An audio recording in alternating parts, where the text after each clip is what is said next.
বুকুত যেন এচটা শিল পৰিল। ভোগালীৰ সময়তে ৰাজ্যবাসীৰ বাবে মৰ্মান্তিক খবৰ। মানৱতাৰ জাতি মাটিৰ গান গোৱা অসমবাসীৰ প্ৰাণৰ শিল্পী ৰাজীৱ শদিয়াৰ অকাল বিয়োগ। ফিলবাৰী ৰহবাৰী পৰ্যটন মেলাত যোৱা নিশা সংগীত পৰিৱেশন কৰাৰ অৱস্থাতে হঠাৎ ঢলি পৰে ৰাজীৱ শদিয়া। শিল্পীগৰাকীক ডিব্ৰুগড়ৰ অসম মেডিকেল কলেজৰ ICUত ভৰ্তি কৰোৱা হৈছিল। কিন্তু শেষত অপ্ৰত্যাশিত সেই দুখৰ খবৰটো আহি পৰিল।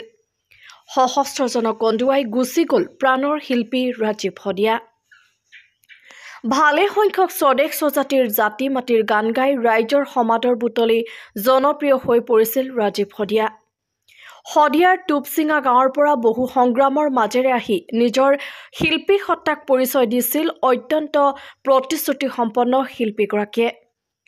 সমগ্ৰ অসমৰ বিভিন্ন মঞ্চত গীত পৰিৱেশন কৰি সাধাৰণ ৰাইজৰ আপোন হৈ পৰিছিল সহজ সৰল ৰাজীৱ শদিয়া। শিল্পীগৰাকীৰ মৃত্যুত শোকত ম্ৰিয়মান অসমবাসী। শিল্পীগৰাকীলৈ সহস্ৰ প্ৰণিপাত জনাই বিদেহী আত্মাৰ সদ্গতি কামনা কৰাৰ লগতে পৰিয়ালবৰ্গলৈ গভীৰ সমবেদনা।